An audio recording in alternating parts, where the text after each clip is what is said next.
Yamada Sensei veio pela primeira vez no Brasil em 1991. Inclusive teve o Kawai Sensei como convidado para participar do seminário. O Kawai Sensei havia me convidado para quarto Dan e eu havia declinado do convite. Eu era bem conceituado no Brasil, mas eu não me assava com a conceituação que me atribuíam. E quando veio Yamada Sensei, esse é a concretização do que eu achava. Mas é maravilhoso porque ele me provou isso, mostrando como acessar aquilo que interessa para crescer. Ou seja, como eu disse naquela época anterior, não havia vídeo, que a gente tinha raro acesso a alguns Super 8s eventuais, livro, era difícil. Então quando veio ele com toda a estrutura, a formação, foi discípulo fundador, desde a raiz da coisa, ele veio apresentando uma estrutura com toda essa profundidade, movimentos básicos que para mim eram desenvolvidos de forma intuitiva, eu encontrava estruturas sólidas de desenvolvimento disso. Então foi chocante e maravilhoso, porque o espírito que eu desenvolvi naquela época era a energia que eu precisava para, com os instrumentos que ele vinha apresentando, transpor o nível que eu estava. Porque o ponto não é onde coloca o pé, onde coloca a mão. É o que você faz, como esse pé chega aqui, como essa mão chega lá e para onde vai e por que está lá. Assim, colocar o pé e a mão, hoje em dia qualquer Super 8, qualquer YouTube mostra. E isso era raro naquela época, onde coloca o pé, onde coloca a mão. Para você ver a dificuldade. E ele não só trouxe onde é o pé e a mão, não de forma absoluta e verdadeira, mas de forma estruturada e fundamentada. Ou seja, eu não estava ensinando certo e errado, eu estava ensinando estrutura, instrumentos para que eu pudesse superar o nível em que eu estava. Era o que eu precisava naquela época, então foi radical. Muita gente entrou em depressão, entre aspas, no Aikido por causa disso, porque o choque foi grande. Muitos continuaram felizes com o encontro desse novo instrumento para efetivar cada um para os seus propósitos. O meu era superar aquele nível que eu tinha até então.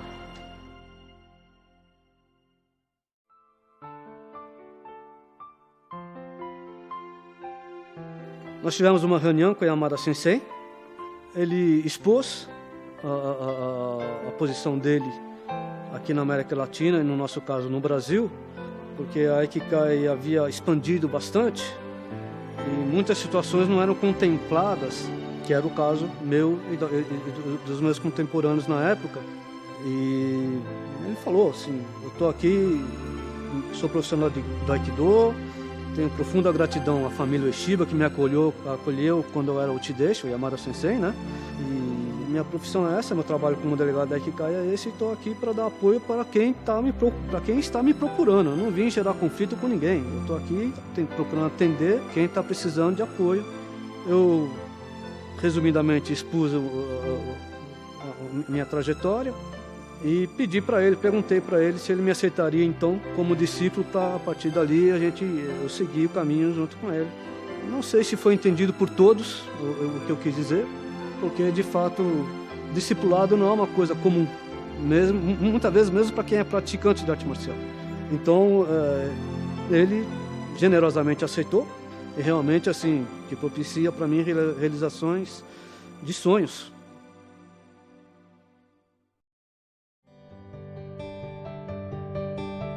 Ele foi para os Estados Unidos em 64, iniciou um processo nos Estados Unidos, mas o interessante para nós é que ele havia desenvolvido nos Estados Unidos uma federação norte-americana, acompanhado com vários discípulos contemporâneos dele, discípulos do fundador, como Sugano Sensei, Kanai Sensei, Shiba Sensei. Havia intercâmbio direto com o Japão, com Tamura Sensei, que era senpai dele. Haviam centenas de filiados na federação já em 91, mas isso é o de menos, não é a quantidade, assim, a qualidade que havia no trabalho de todos esses Shihans juntos, trabalhando, cada um na sua escola, e todos em conjunto, encontros, intercâmbios e com o Japão e etc. Se criou com esse trabalho dele, foi uma obra gigantesca, um dos maiores polos do Aikido profissional no mundo.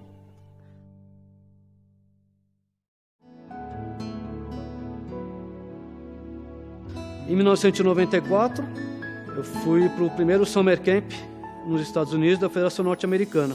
Esse primeiro que eu fui, haviam 10 discípulos diretos do fundador, incluindo o neto dele, o fundador, que hoje é o atual Dosho do Aikido. Fora isso, discípulos de altíssimo nível, como Donovan Wade Sensei, Peter Sensei, Peter Benoit Sensei, e etc. Todo esse nível de professores já profissionais de nível internacional. Foi muito rica a experiência com excelências de diferentes formas. Excelência em técnica, excelência em experiência, excelência em prática. Sempre que eu pude ir em Summer Camp, foram experiências. Teve uma experiência algumas vezes, mas teve uma marcante disso, que é eu praticando com alguém que eu não sei o nome, não sei a idade, não sei de onde vem, não sei quem é. Vinha gente do mundo inteiro, né? Tamura Sensei, Europa, Japão, América do Norte, Canadá, tudo. América Latina, mestres e pessoas do mundo inteiro. Então eu encontrei alguém do mundo com quem comecei a treinar e o treino sozinho cresceu de intensidade. Quando eu me dei conta, eu estava soltando plenamente o meu Aikido com tudo que tinha, com alguém altamente malicioso e experiente do meu lado, não dando mole nenhum, não favorecendo nada, e eu fazendo de tudo. E quando era a minha vez, ele fazia de tudo e eu também sem a menor facilitação, treinando sério, atacando firme, não me mexendo sem ser conduzido, enfim, um treino firme. E os dois se soltando plenamente. Quando acabou o treino, nós dois nos abraçamos pela feliz oportunidade de, na nossa arte, nos expressarmos plenamente. Eu não precisei tomar conta dele, ele não precisou tomar conta de mim porque vai machucar, porque está com o ego mexido, porque está com... nem nada. Faz o seu melhor, que eu faço o meu melhor, você aguenta, eu aguento. Maravilhoso. Esse é o ambiente que eu tinha lá em vários ambientes. Mulher treinando Aikido nos Estados Unidos, para mim foi uma surpresa maravilhosa, altamente técnicas. Pessoas com mais idade, com experiência, antigos alunos do Yamato Sensei, com experiência riquíssima. Então, enfim, vários níveis de excelência, foi sensacional. Paraíso. Paraíso.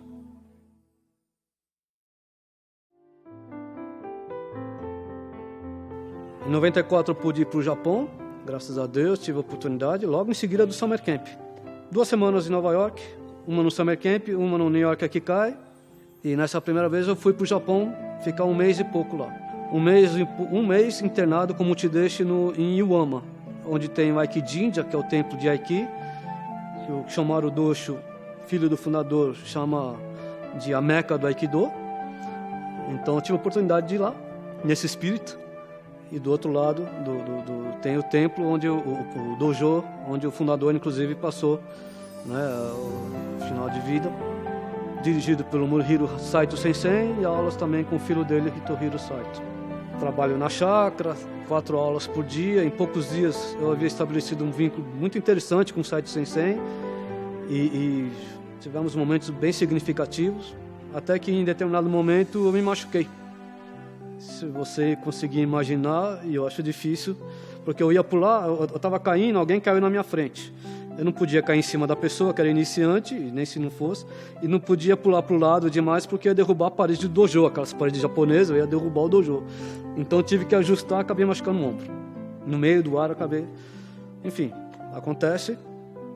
No momento foi uma tragédia para mim, mas interessante que de repente eu me vi assistindo a aula do Saito Sensei, Morihiro Saito Sensei, 23 anos junto com o fundador do Aikido. Como eu já havia estabelecido um vínculo interessante com ele, ele vinha conversar comigo. Ele narrava a aula dele, perguntava das minhas coisas, contava a história, uma virada surpreendente. E aí, no final, acabei recuperando do braço, consegui concluir o estágio de 1 mês lá.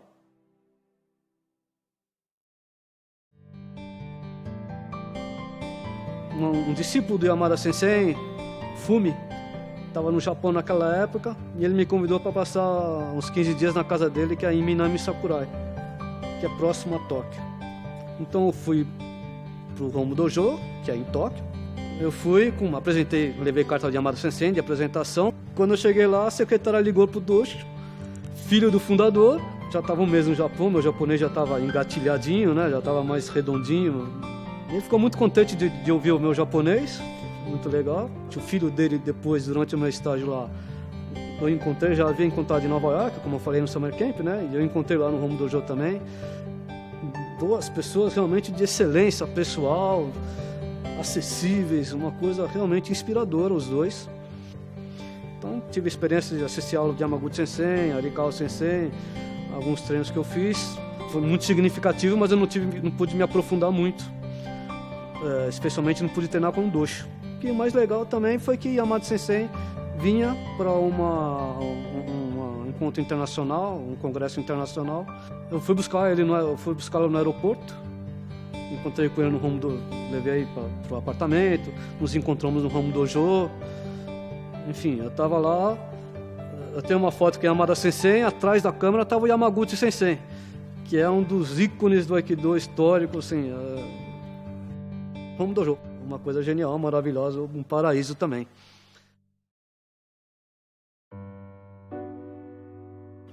Em 95, no Brasil, eu tive a oportunidade feliz de conhecer pessoalmente o autor de um livro que eu já havia comprado, mas chama Nipponto, a espada japonesa, Laerte Otayano. Um tesouro cultural brasileiro, com erudição sábia. Naquele romance Miyamoto Musashi, bastante conhecido, um romance tanto em cinema quanto em livro. Tem um momento em que aparece o Togishi, que ele precisa polir a espada, e aparece o letreiro da loja, do ateliê de polimento, que é polidor de alma. Está no letreiro, polidor de alma. O Otayano Sensei é um desses. Ele credenciado pelo governo japonês, autorizado para polir e avaliar espadas pelo governo japonês. E inicialmente a gente tinha um grupo que se formou para estudar efetivamente, mas esse grupo se dissipou e eu tive a felicidade de o Otayano Sensei me acolher ainda na casa dele e eu visitar toda semana, aí já para tomar café, ver espadas, conversar sobre o tema, e já não estava mais estudando, mas eu estava apreciando a apreciação. Eu tive em mãos, só de espada japonesa, mais de 200 peças, com um olhar dirigido pelo olhar especializado dele, altamente especializado, mas enfim, a autenticidade é pelo que é, você aprender a enxergar aquela peça. Dessa experiência toda com o Otayano Sensei, eu mudei o logo da Bushinkan, eu transformei o logo na Tsuba, tal o significado que é. A espada do samurai é tida, e não de graça, como a alma do samurai. A espada naturalmente inicia pela função do corte. Levou alguns séculos para desenvolver o seu projeto. Cada uma é única, cada escola tem a sua característica e cada período tem características específicas. E tudo isso, qualquer uma dessas escolas, períodos, autores, etc., que você pegar e mostrar até para um leigo, esse cara vai falar, é uma espada de samurai, né? O que ele talvez não identifique, e esse é um ponto importante, se é uma espada autêntica ou se é uma peça industrial feita em série. Cutelaria, por definição, são peças feitas para corte. Então também é uma peça artesanal, já não mais industrial como a anterior. Mas essas não. O meu ponto é que a alma do samurai, conhecida como tal, eu encontrei como não necessariamente uma peça de função, uma peça de corte. Realmente a alma do samurai é uma peça de grande valor artístico. Então aquela peça que quando você vê, você tem inspiração de todos os níveis, Cada parte dela, inclusive o corte. Então, sem dúvida, ela corta e muito. Inclusive foi essa a origem dela. Mas é como comparar uma carroça puxada por animal com uma Ferrari, com uma Mercedes-Benz. Não é mais a mesma função de transportar pessoas ou coisas de um lado para o outro. Superou imensamente, imensamente. E é uma obra de arte belíssima.